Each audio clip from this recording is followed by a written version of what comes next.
Well, I've known Amy, I don't know, 10 to 12 years or something like that. And Amy, I had no idea, like what you showed today was pretty awesome. Like it's amazing what you were able to do while you were at the query. That's pretty cool.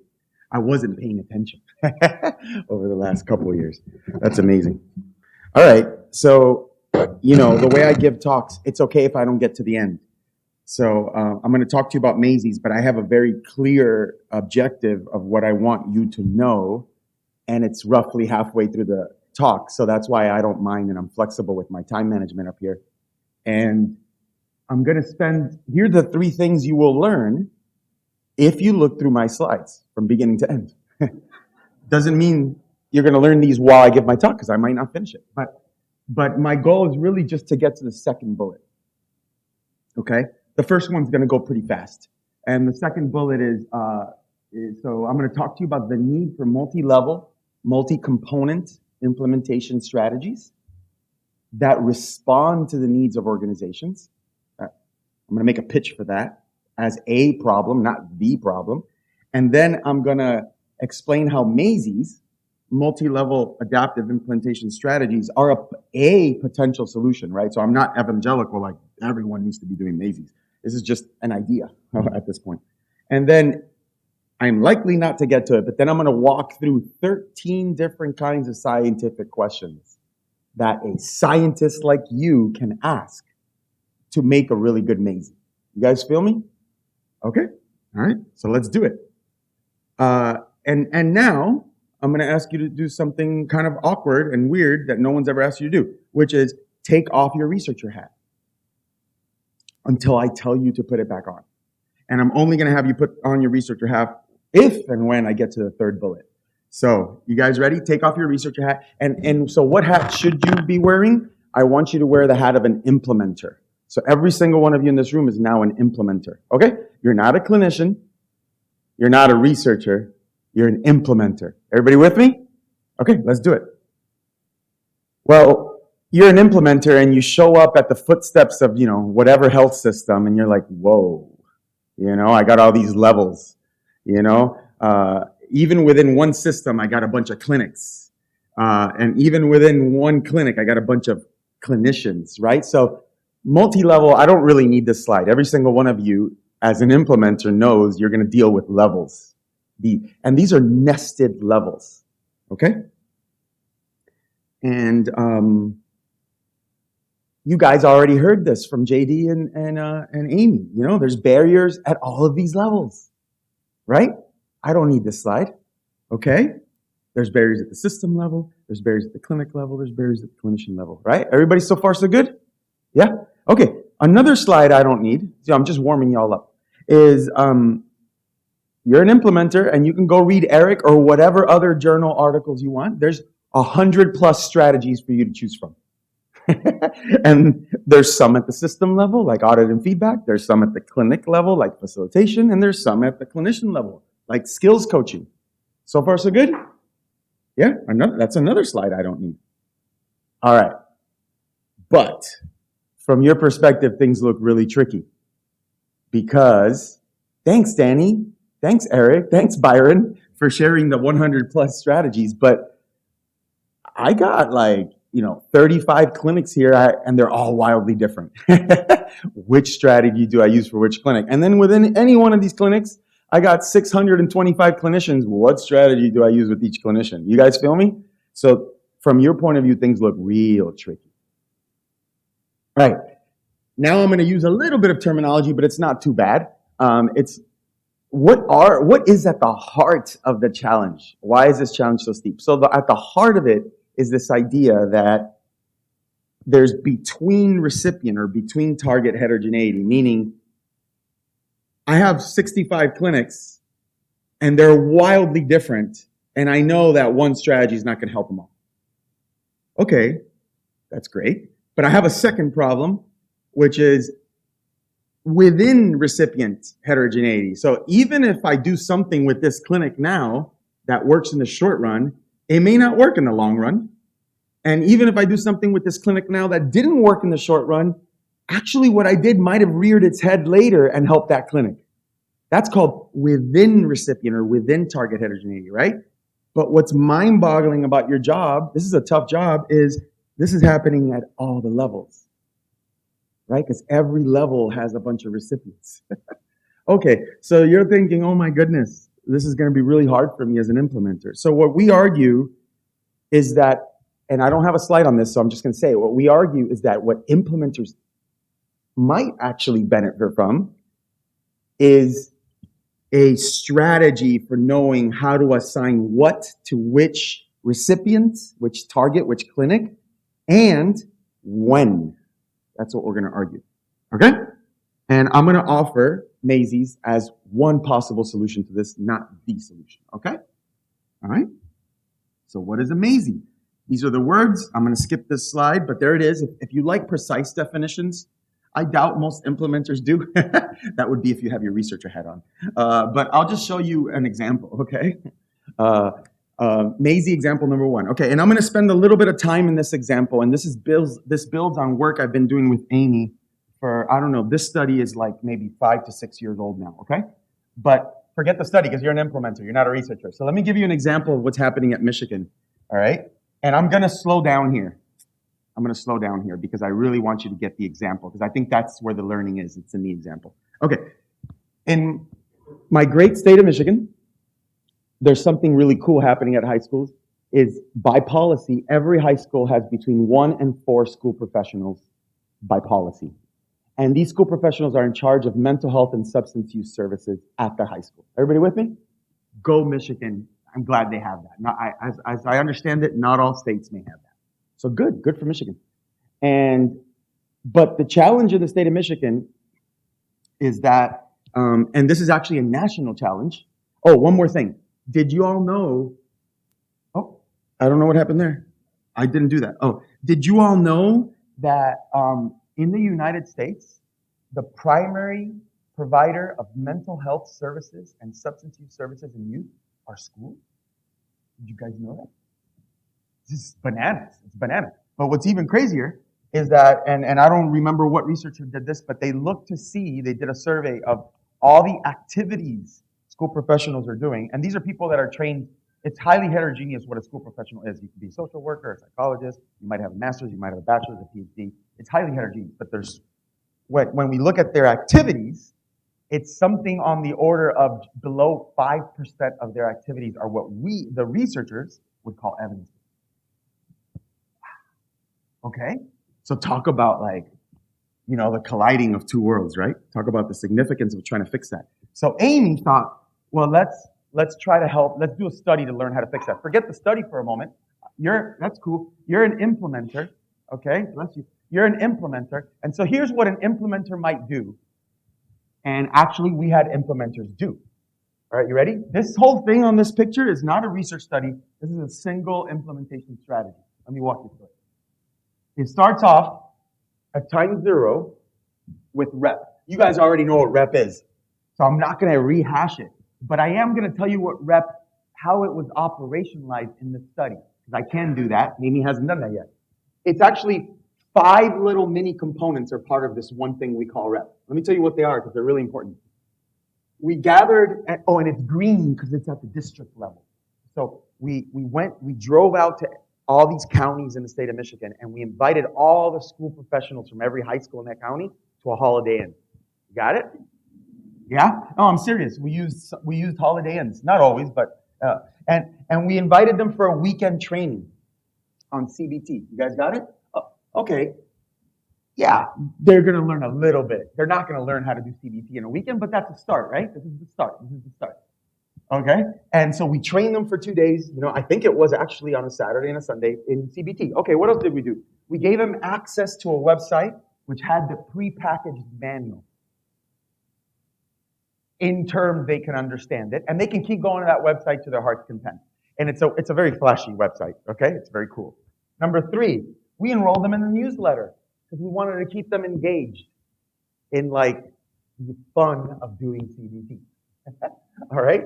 And number 4, we got them really excited about telling us how they're doing. And we enrolled them in a monitoring protocol. Of course, we didn't call it that. They don't know we called it that. But we enrolled them in a way that we're going to kind of keep up with them because we want to know how they're doing. You guys with me? And we did that through the website and through the newsletters, right? It's all triangulating on itself. And that little monitoring protocol, it's really simple, it's lightweight, it's not supposed to be burdensome. It's designed to check in with them to see, are they doing CBT? And are they having any trouble doing CBT? That's it. Everybody with me? And then number 5, technical assistance. We patted them on the back and we said, here's a phone number. Don't worry if you lose this little piece of paper. The phone number is also on the website. Give me a ring if you run into any trouble. We got people on the phone waiting for you. Technical assistance. Everybody with me? That whole thing called REP is county level, district level, because it was given to all the school professionals at the county level. You know what I mean? The county people were in on it. You know, the whole thing, okay? And that's a $2 sign strategy. Because actually, even though it sounds complicated, you guys, this is just a weekend. In the grand scheme of things, it's not expensive. Everybody with me so far? All right. Let's go to week 12. Remember, we're keeping up with them, right? Let's go to week 12. At week 12, in this example, MAISY, this whole thing is one strategy. We check in and we look at this data we've been gathering for 12 weeks, and we check in to see, have you delivered any CBT? Like, we know that because remember the monitoring protocol? The implementer is monitoring them. Remember, you're not a researcher yet, okay? You're still an implementer. And we're monitoring them, and we know whether they've delivered CBT. We know, because we're checking in on them. And if they choose not to tell us, we're just going to use the guilty to prove it innocent. We're like, okay. And that's okay. That's a very reasonable thing for an implementer to do. If they just dropped off the face of the earth, well, I'm going to assume they're not delivering CBT. They're just scared to talk to me. That's cool. All right. And so if you have not done any CBT, we consider you a startup school. And if you're a startup school, we're about to spend some money on that school. Okay, that's purple. So we're doing this monitoring at the school level. The data is being gathered at the school professional level, but we're going to aggregate it to the school level. Because guess what we're going to do with the startup schools? We're going to send the coach. It's $4 sign. If you're the state of Michigan now, you're thinking, oh boy, cha-ching, cha-ching, cha-ching, cha-ching. Okay, this is expensive. We're going to send the coach in person to that school to start coaching them in CBT. Yeet. But notice, it's expensive, so I'm not doing it for all the schools. Right? I'm doing it for the schools in need. So already you should be thinking equity and health equity and vertical health equity principles. I'm putting the resources where they're needed the most. It might be that these startup schools are the ones that are most in need. Maybe they're the ones serving kids that are most impoverished. I don't know, right? You guys feel me? Okay? And this actually happened, you guys. We actually drove out to schools all the way across the entire state in person. And we saw them do CBT, and we gave them some pointers, and then we saw them do it again, and this is a very expensive strategy. All right? Fast forward to week 21, which is roughly after the holiday break in terms of the school time. If you were a slow-responding school, what does that mean? That means that you're a school that endorsed one of two things. You're at week 21 and you're not providing CBT. Like, this is a super low bar. Basically just above nothing, or you're telling us you're experiencing a lot of barriers. Okay? If either one of those boxes are checked, or both, you're considered a slow responding school, and we are now going to give you facilitation. Okay? And remember, we're going to do that whether or not you got coaching. So even though it says coaching plus, that's why it says coaching or coaching plus facilitation, because you may or may not have gotten coaching depending on whether you're a startup school. You guys following me? But if you trigger slow responder, you're going to get facilitation added. Okay? You guys with me? Yes? Okay. This whole thing is amazing. Now, what is facilitation? Facilitation is $3 sign. Do you guys remember that technical assistance phone number? That's called a pool intervention because they have to pool us. They have to call us. Facilitation is not pool, it's a push. Facilitation, there's a facilitator who sees, oh, that's a slow responding school. I'm going to start calling them every week. That's why it's $3 sign. Because like the moment the implementer discovers that school is struggling, now that they're on that facilitator's docket. You guys got it? And when and if we get that school professional on the phone, we start calling all of them at the school. When we get them on the phone, we start talking to them about their barriers, and instead of coaching, which is CBT skills, facilitation is more businessy. It's all about like Like, for example, an example of something we heard from one of the school professionals is, I don't know how to talk to my principal. They're not giving me a room to do CBT. You guys believe that? There's principals that don't even care. And so this facilitator is helping them communicate with the principal. That's one of the many little mini strategies inside facilitation. Okay, this whole thing is a single MAISY. All right, we're a few minutes in here. Raise your hand if you don't know what a MAISY is. This whole thing is a MAISY. You're still an implementer. So if you worked for whatever, J.D. Smith LLC or Kilborn LLC implementation company, you might have gone out and rolled out this implementation if you were hired as an implementer. Everybody with me? Yeah? Okay. If all of you guys know what a MAISY is, I've succeeded, and it doesn't matter that my talk ends right now. But I am 18 minutes in. But that was my goal. That was my bar, is that you know what a MAISY is, okay? I think I have a 30-minute slot, so I'm going to keep rocking it. You guys cool? Any questions so far? Elise, you have a question? Okay, thank you. All right. Okay, so let's talk about, I'm going to start kind of getting you to get your researcher hat back on, kind of. But why MAISYs? Why would an implementation house want to do a MAISY? And if you decided to put your researcher hat on prematurely, this is like the significance section of your NIH grant. All right? Timing is important. You might want to think strategically about sequencing different strategies because it makes sense to. Health equity. You know, this conference is supposed to be about health equity, and so this is my attempt to try. I'm still getting my verbiage around this. I gotta say, I'm still a newbie in terms of being able to intelligently talk about health equity. I'm showing you my vulnerability, but I'm starting to think MAISYs are consistent with vertical health equity principles because they, in a world of limited resources, I'm using a MAISY to guide how an implementer is going to shed resources out to organizations in need and when they're becoming need. So I'm thinking MAISYs might be consistent with vertical health equity principles. Engagement is critical.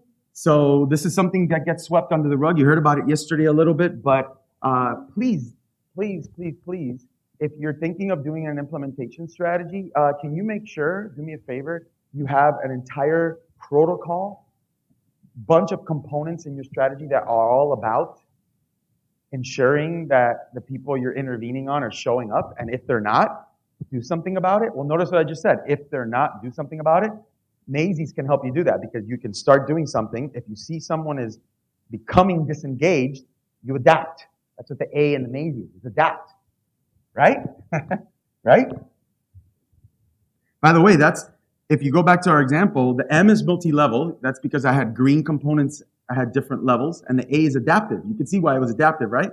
The slow responders get something, Okay. Almost always, more is not better. Okay? I'm thinking like 4 out of 5 times, more is not better. So how does a MAISY help me address that? Because I'm not just going to say, every school should get facilitation, coaching, and rep. Which we know is going to backfire, and it's going to be too expensive. And so you already heard the resource efficiency argument. So that's sort of from the economics point of view. All right. So now you know what a MAISY is, and you know why you're doing one. I have 8 minutes left. Okay, put your researcher hat back on. Okay? Everybody, please put your researcher hat back on. And I'm inevitably going to run out of time because I only have 8 minutes. But I am going to first do a pop quiz.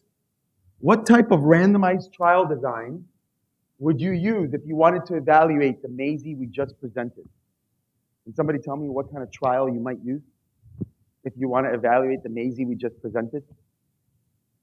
Somebody, please. Tell me what kind of trial you might use. Not JD and not Amy. Anybody?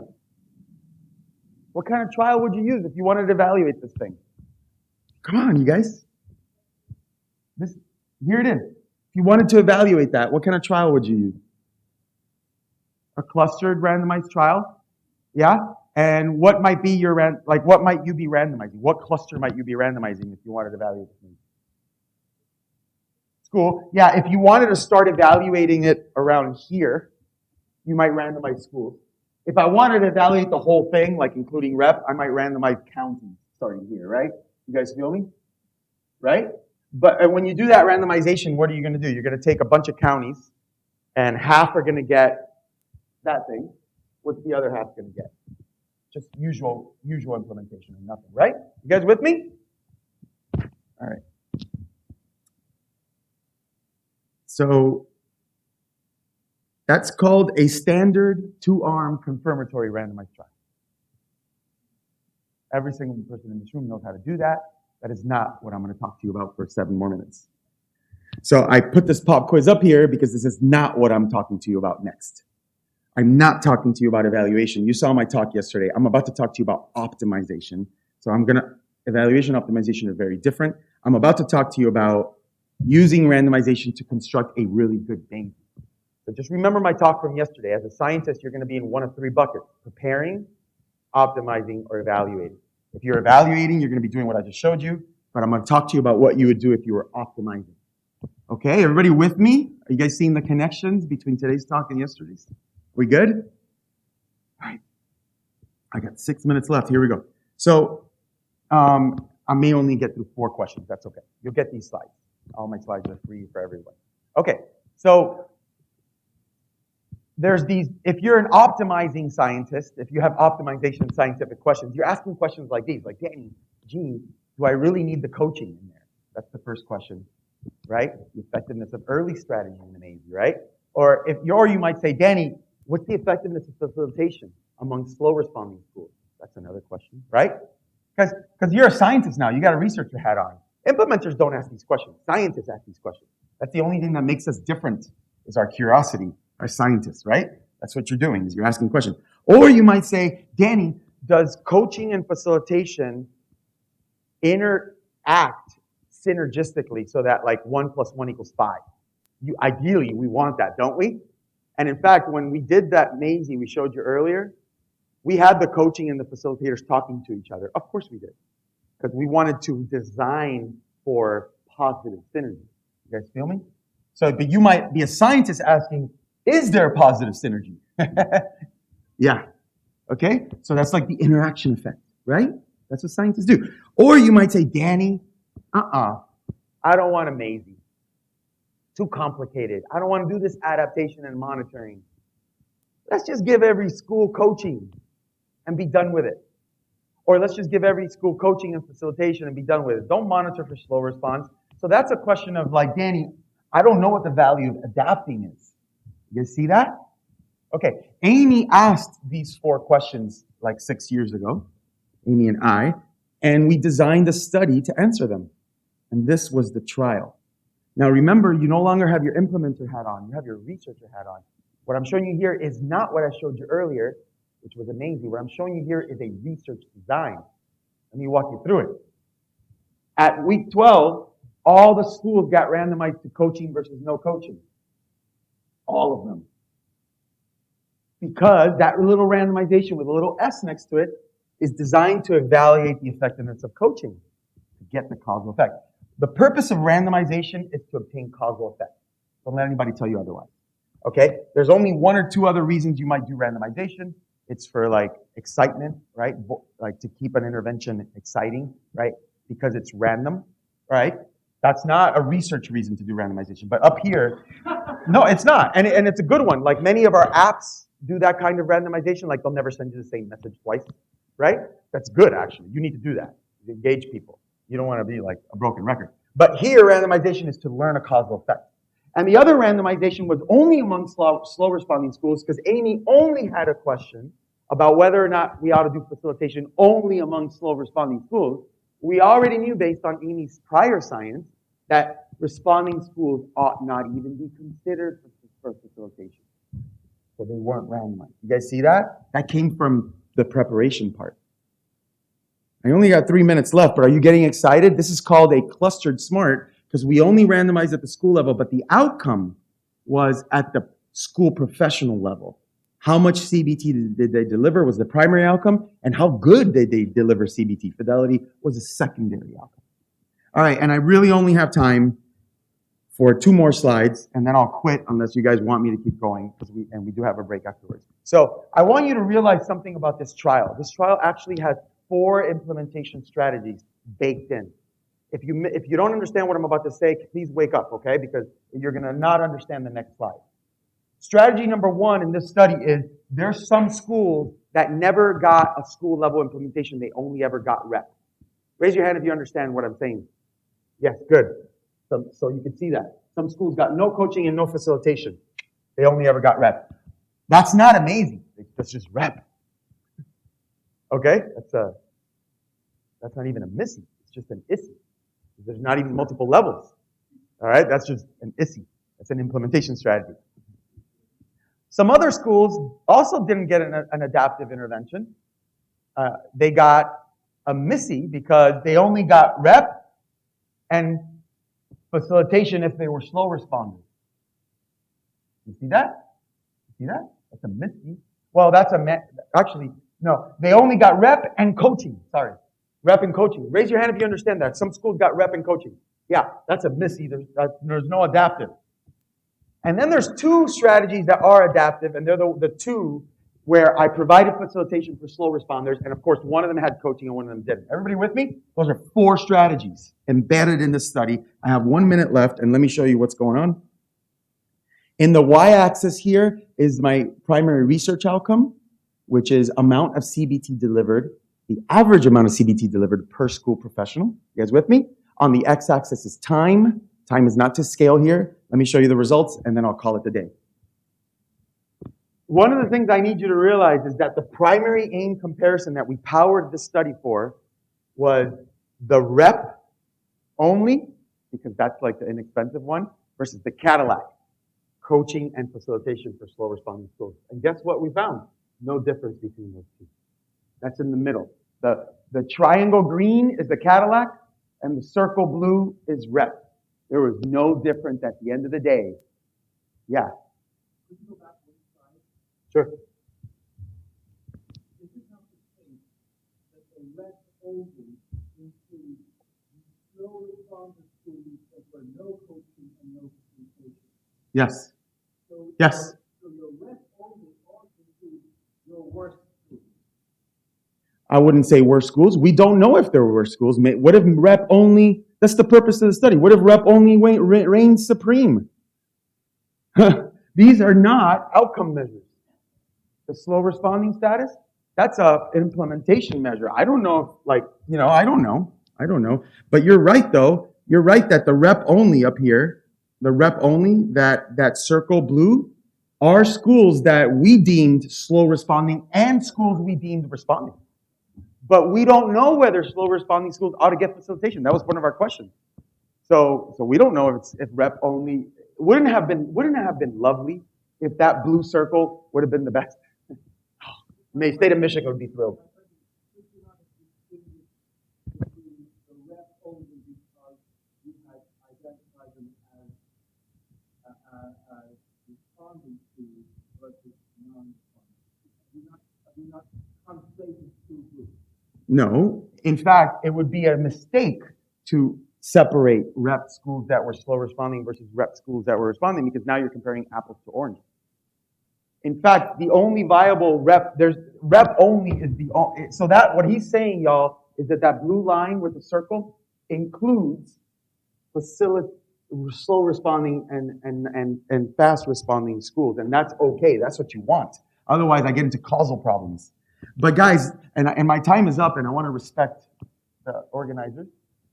The best intervention here, the best implementation strategy of these 4 subtle but important concepts is which one?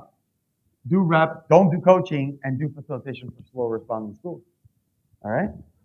Does that mean I'm going to tell the world not to do coaching? Raise your hand if you think I'm going to tell that to the world. Nope. I'm not going to tell the world not to do coaching. Why? Because I have a bunch of other questions such as, hey, maybe the startup schools are the ones that should have gotten coaching.